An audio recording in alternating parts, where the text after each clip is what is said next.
Somebody save me. I don't care how you do it, just save. Come on.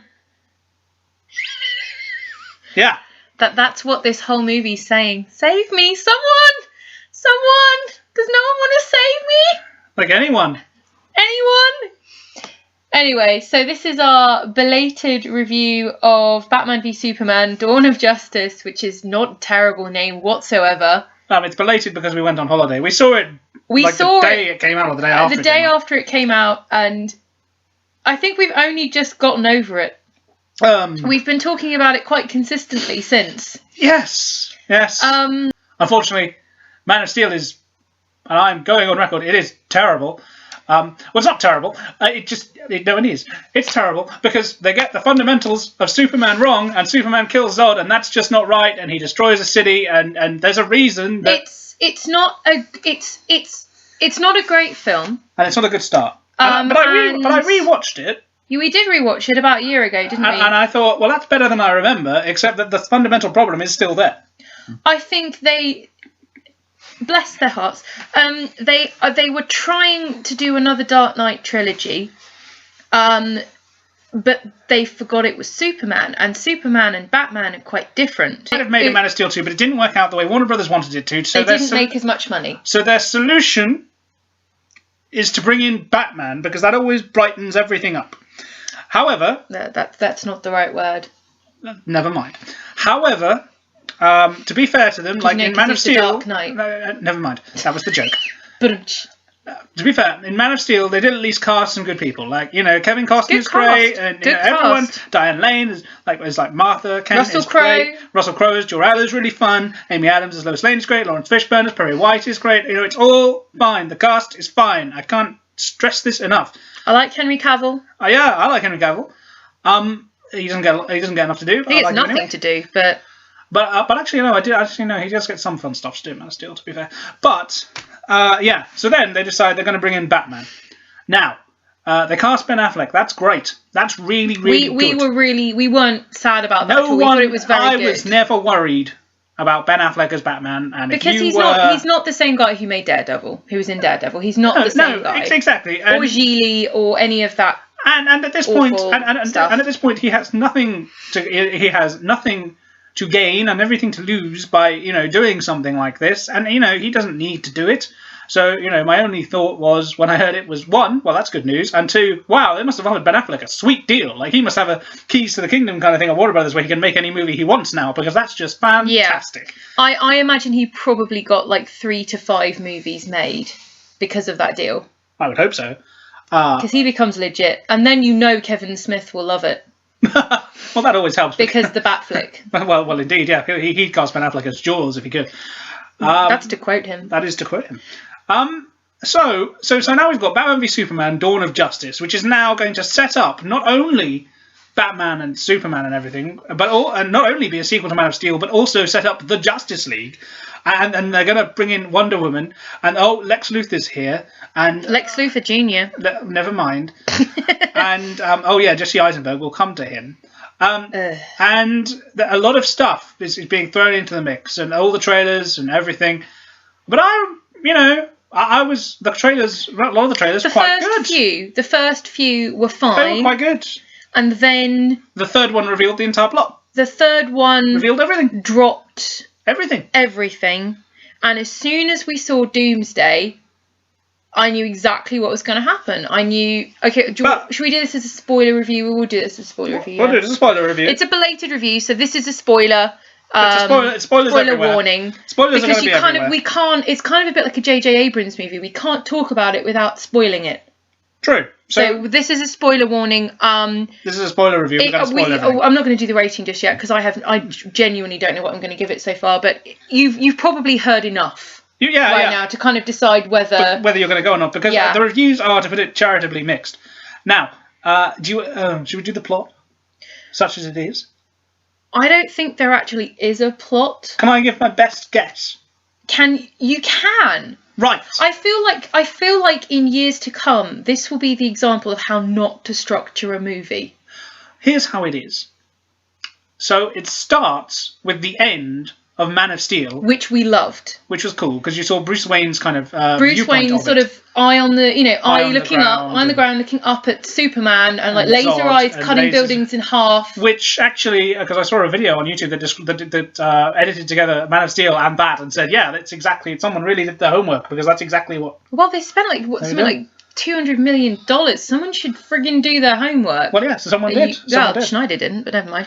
We loved the starting sequence. The starting sequence is great. Of Bruce's parents dying, even though... It's beautiful. It's beautiful, and it's like something from Watchmen. And speaking of Watchmen, Jeffrey Dean Morgan's there. Who we love, but that's sad, because it means that Jeffrey Dean Morgan... Bruce Wayne's dad.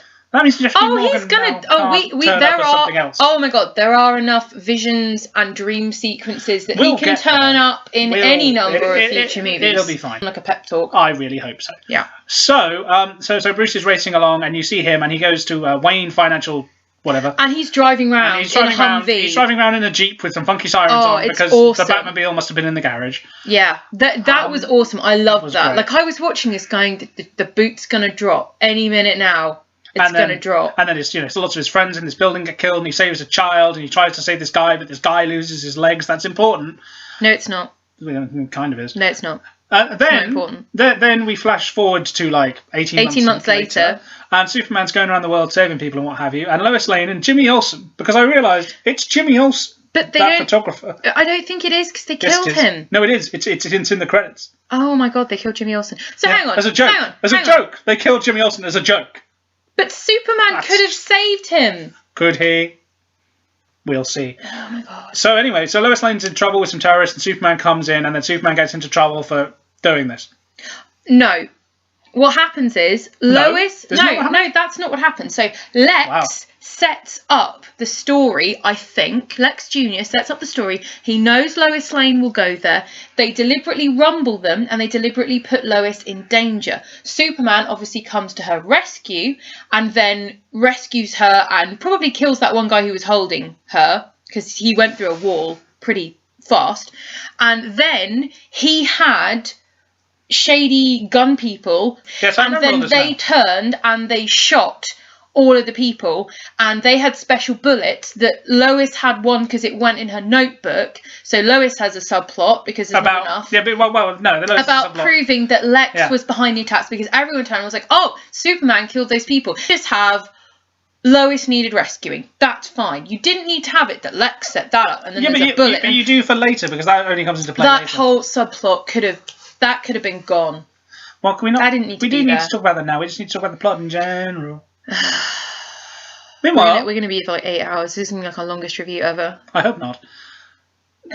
So then they find kryptonite in the Indian Ocean. I like that touch that they had the collapsed Zod ship from the other side of the Indian Ocean. I liked that. Yes. There was kryptonite. And then it all becomes a bit of a haze because it's a lot of cuts between different countries. I think Superman's doing a lot of rescuing. Superman's doing some rescuing. There's a rescuing montage. All that is going on. And then there's a party. Lex Jr. has a party. And Superman wants to... Clark goes there and he meets Bruce Wayne. And he wants to take down the Batman because the Batman brands people now. And, he totally kills people. Yes, he does. He totally kills. Like Batman does kill people. Yeah. Like, and not just there are dreams and visions where he kills people. But in the real thing, he blows them up. He crushes them. But he's done that all before. He's done that all before. Like in the Keaton movies and the Bale movies. He's done all that before. Yeah, but this is more. He's got a gun now. That's true. I think the fact that he had a gun in the trailer that annoyed me. Made everyone more aware. And then when we watched it, like as if we hadn't seen the gun. And we just seen him with like a batarang in his hand or something in that final lineup in the trailer. I don't think people would have been as aware. But as soon as I was like I don't know much about Batman. Like I don't read much Batman. I like the movies, with the exception of certain Joel Schumacher ones. But I don't know a lot about Batman. But I know he doesn't carry a gun. It's fair enough. And when I saw that, I then became very aware when I was watching the movie about he just killed someone. Batman just shot someone. Because I was expecting it. I think that's part of the problem, is that we have an idea of what we expect, and when we don't get it, or we get something that doesn't match it, we're more aware of it, because we've been told Batman doesn't kill people. And then you see Batman killing people. Going around and he wants to find out what's going on with Lex, and he thinks Lex is dodgy, and he's looking into him. And he's hacking his system, spy-like, which I liked, and then Wonder Woman comes in. And he bumps into this woman at a party. Oh, who's she? She is... She's a handful. Oh, she is. We like her, and she... We do. Gail Godot, good work. She walks off with his stuff, I think. She does, yeah. And then Lex... Oh... Lex is trying to team up with the government, and he wants to get Zod's body, and he wants to do a bunch of stuff. Holly Hunter? It is. I liked her. Yes, she's great as the senator, who wants to bring Superman in for questioning and that sort of thing. And I don't know what they were thinking with Lex Luthor. Should we talk about it now? The thing of it is, I don't understand. I've seen this movie once, and I will probably see it again because I really feel I should. I will skip the Lex scenes. I will not sit through those again. There are a few. I will watch him when he talks to Superman about his mother. And the senator. I like when he talks to the senator too. The senator scene, that was okay. Full character. The problem is you don't understand why he's doing what hees doing. No motivations. No motivations at all. And you should be able to understand why Lex Luthor doesn't doesn't want Superman around. You should be able to understand that. You should be able to write that well enough to get it across. Even Gene Hackman's version... every other Lex Luthor. It is not Lex Luthor. Gene Hackman's version is a good version, but it's not Lex Luthor. Every other Lex Luthor. But he has a good reason. He's like, well, I'm the criminal mastermind. I need to take him down. That's fine. You can make it about his ego. This kid clearly has ego issues. That's fine. But why? You sit there and you think, God, imagine if Michael Rosenbaum was doing this, or any. I think Damian Lewis.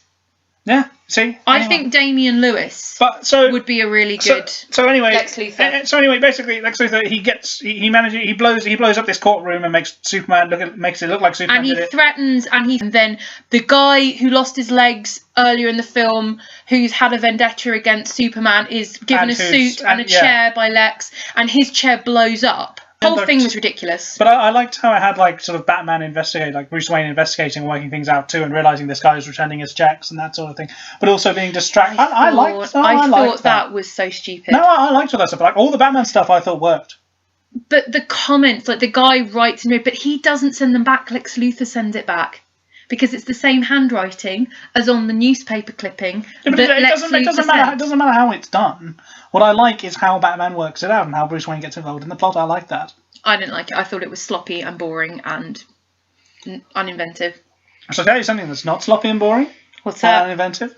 When the Flash appears to Batman, it's like Crisis on Infinite Earths, and he's talking. Okay, so some stuff goes down. Batman and Superman have a prang. Batman tries to steal some kryptonite from Lex on the move, which was a cool scene. It's a cool scene. Loads of henchmen are killed, and the Batmobile goes over this truck, this big lorry truck thing that's holding the kryptonite, and wrecks the top of it. Yep. And I liked that Batman didn't get his way, because always in these movies you see Batman goes for something and he gets it. It was nice to see. Do you know what? No, Lex got some security.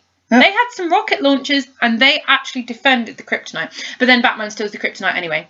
Yes. How menacing! How menacing was it when there's this shot of the floor and it's covered in bullet shells, and you just see Lex Luthor, because it's preppy little shoes. You know it's friggin' Lex. Even his shoes irritated me. And he's walking on all these bullets, and you're like, Batman probably killed at least 20 guards. And then he goes in, and I love that there was the batarang. The batarang inside, yeah. Inside, that was cool.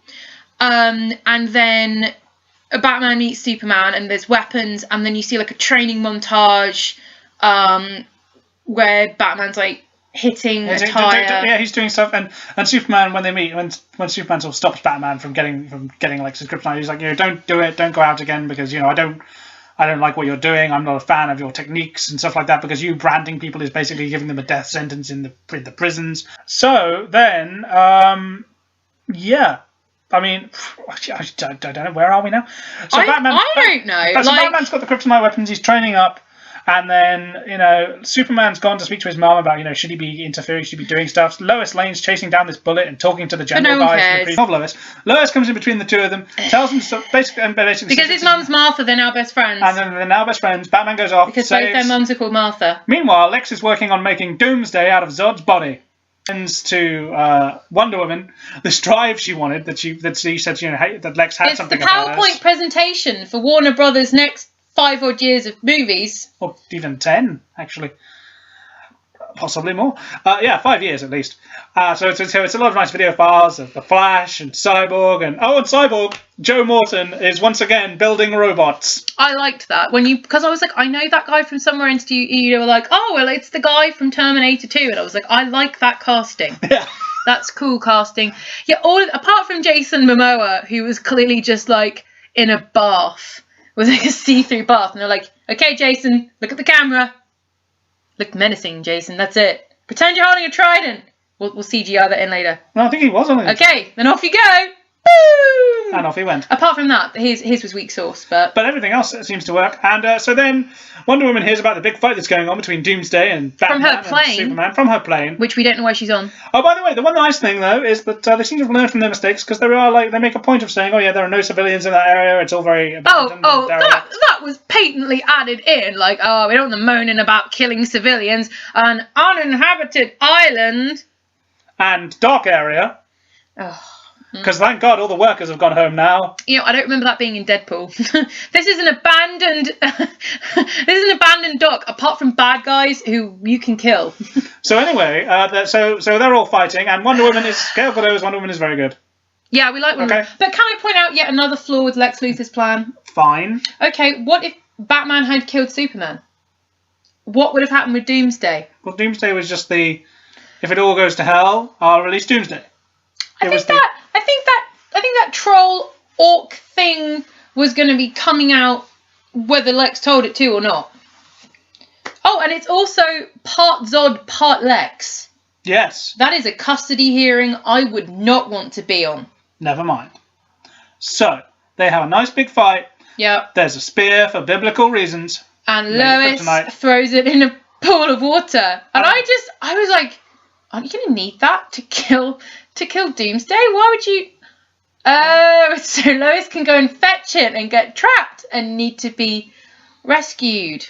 By Superman. Do you know what could have made that work? If they were like, Lois, go and get the kryptonite spear, and then she'd go and get it, and then like there was an explosion, she got knocked, and then I'm just spitballing here. Okay. Off the top of my head, that could just script writers, So...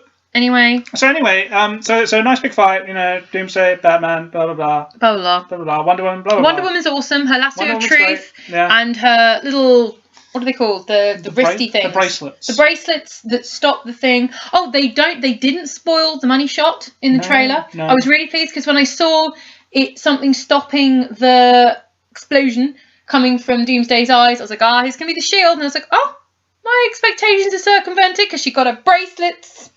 And I loved it. And I liked Batman desperately trying to hold his own. I just feel like, I've got to get out of the way. I've got to get the thing. I've got to do something. And you could tell he was really errand boy. Yeah. He was errand boy for the superhero cruise. And that's fine. And then Superman stabs him with the spear, but then he gets stabbed, so he dies. So it's the death of Superman. But he was flying whilst holding the kryptonite spear. Mm-hmm. Yeah. Yeah. Well, even though that kind of, completely... meant he can move earlier. He was a little tiny bit. Sure, there's a reason. So he stabs it, and then he dies.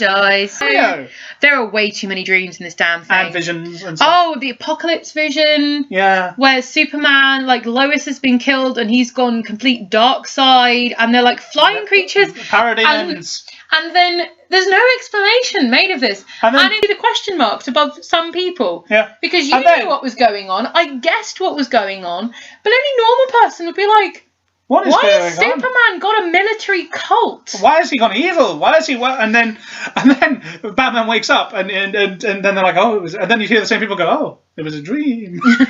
And then the Flash appears, and I was just like, oh, this is just going bananas. So he's coming from the future backwards, we think. To tell them stuff. To tell him that Lois is important and you were right about him.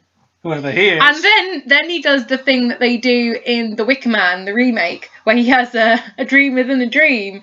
And then you see all the papers blowing about, so you're like, oh, it must be real. And then you have Bruce Wayne with his eyes closed going, like this. I think it was real. But there's still paper moving. Because the Flash is just... it just doesn't... Yet no one knows. No one knows. Anyway, so Superman's dead. He has a nice funeral. Bruce and Diana turn up at the funeral.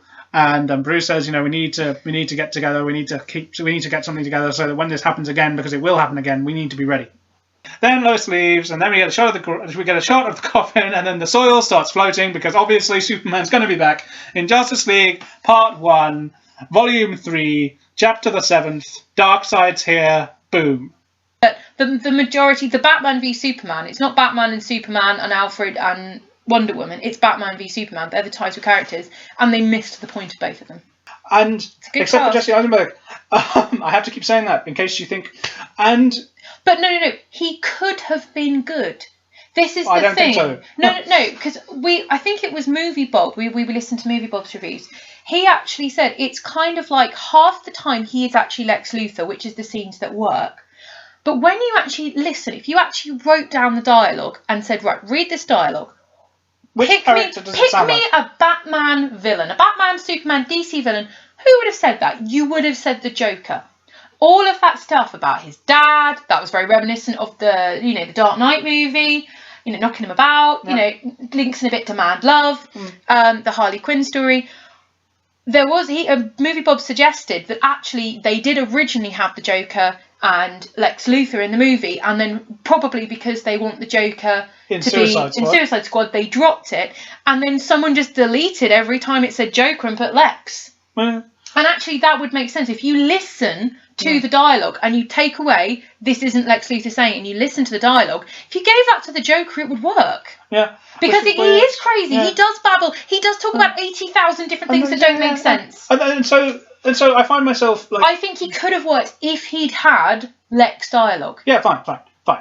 I find myself conflicted by this movie because on the one hand, there's some stuff I like in it. Like I like I like sort of the artistry of it because whatever else Zack Snyder can make things beautiful look to look at. And I liked Wonder Woman in it. I thought she was great. She was very good. I haven't to like there's this bit in the fight between her and Doomsday where she gets hit and she gets knocked back and she sort of smiles a little and then leaps back into it, like roaring like a warrior. And I was like, yes, that's totally Wonder Woman. Yeah, that is absolutely brilliant. And yeah, like parts of it really work, and then afterwards you just think, oh, hang on a minute, this is Batman and Superman meeting for the first time on the big screen, and we got this. And I look at this like bookshelf that's behind me, and I look at all the like Superman Batman stories I've got, like written by Jeff Loeb. There are a lot of them. And stuff, or written by John Byrne, or written by anyone. And the animated movie, we watched that yesterday. The Batman and Superman animated movie. Yeah, we watched the Batman Superman animated movie, which is basically like this... The Warner Brothers animated series bringing the two together. Yeah, bringing the two together in the like Batman Superman animated series, which they did for a bit. And you just think, well, that's a better story. That's a better movie in 55 minutes. Yeah. Hands down, and it does everything. And I bought that for £3. I think part of the problem is that it's kind of like we've all been enjoying the golden age of superhero movies. The Marvel movies have nearly been running for a decade. A couple of wobbles, Iron Man 2 comes to mind, but all consistently good movies. And we're not used to having things like Fantastic Four. We're not used to having things like Batman vs Superman. I think if they had come 15 years ago, I don't think or a bit less even or even a bit less. I don't think they would have been as heavily criticised. But because we're so used to movies working pretty well, like they're not all perfect. I think Thor: The Dark World is a little, halty in parts, but on the whole, they all work as movies. They're all entertaining. They've all got interesting characters. They've all got something in them which pulls you in and makes you want to watch them. But this is not good enough. What they're doing with the DC movies is they're not good enough. Like it's for weird. What we're expecting, for what we're used to. The general public is used to going in and seeing a Marvel movie, and they know it's going to be good. That we're now unfortunately becoming accustomed to. You go into a DC movie, you're going to be underwhelmed. Possibly. Or I mean, again, it's weird. Like some of it works. Like the world building of this one works quite well. I think that PowerPoint presentation about all the heroes notwithstanding, I think all the stuff that should have been an after credits scene. Yeah, I think all the that stuff should have been an after credits scene. All the stuff with Bruce and Alfred and him talking about 20 years in Gotham, how many good people are left, how many say that way. The stuff with Wayne Manor being in ruins and we don't know why. And the Robin suit, you let your family die. All that good stuff where you can just sort of bring your own ideas about what might have happened to it because we all know Batman. That's all good, like world building, fun stuff. But they didn't build anything on the Superman. No, and that's terrible. It kind of makes me sad because a lot of people have said, poor Henry Cavill, he doesn't get enough to do, and he doesn't. He doesn't get anything to do. I like the way it's. I like all the stuff with Alfred and Batman Alfred and Batman are good. And Jeremy Irons actually made me laugh. Jeremy Irons is great in what was a joyless, grey movie. Which is I think. Yeah, I think a lot of the good stuff works. All the casting and stuff works in some of the. Casting's good. And I don't like Wonder Woman's great. I'm excited about the Wonder Woman movie. I'm no longer worried about that because I was like, oh, it's gonna be awful. Like it's stuff, DC really are doing a female super DC. I was like, oh, it's not gonna be great. And then we saw some of the footage, and I was like, oh, it kind of looks okay. And I was like, it all depends how she's handling the movie. I think that's probably gonna be their best one to date. Probably because they've got a good director for it and everything. Yeah. But yeah, and I like how it embraced the comic bookiness of it. Like they had the Flash appear, like it was from Crisis on Infinite Earths, and he was doing random stuff. And they had all this random stuff in it. And I know that it doesn't make sense to people. I know that, but I like that they just were unashamedly comic booky about it. I like that. But when it doesn't make sense, when it doesn't make sense, and when it's not comic booky if they misunderstand the characters. No, that's true. It's not consistent. I feel like they did it not because they wanted to or because it moved the plot forward. I feel like they're like, oh, that's cool, let's do that. Yeah. I don't feel like at any point where they're like, oh, do you know what? The Flash appearing, that's going to really enrich the movie and it's going to tie it really nicely into something later. Something part 2 or whatever. I just feel like they were like, oh, that'd be cool. Let's do that. Vision would be cool. Let's do that. Let's not explain it. Let's just plop it right in the middle. Suddenly having flashbacks. That would be cool. We'll do that. It kind of feels like there was no consistent hand at the tiller going, okay, that's a cool idea, no. But let's see how it affects the plot. Which I think is fair to say. I think it's being pulled into... The problem with the movie is it's being pulled in too many directions. So anyway, 2.5. And I feel we've talked enough. We have talked enough. Batman v Superman. It should have been better. It should have been better. If you want to have a good Batman and Superman story, well... Watch the animated movie. Watch the animated movies, any of them. The ones with Superman, Batman team up. Watch the Justice League animated stuff. Go see Wonder Woman. Go and see Wonder Woman the movie. Please. You went to see this thing. Go and support, What, the animated Wonder Woman movie? No, the new one that's going to come out. Oh, that one, sorry. Go see that. That actually...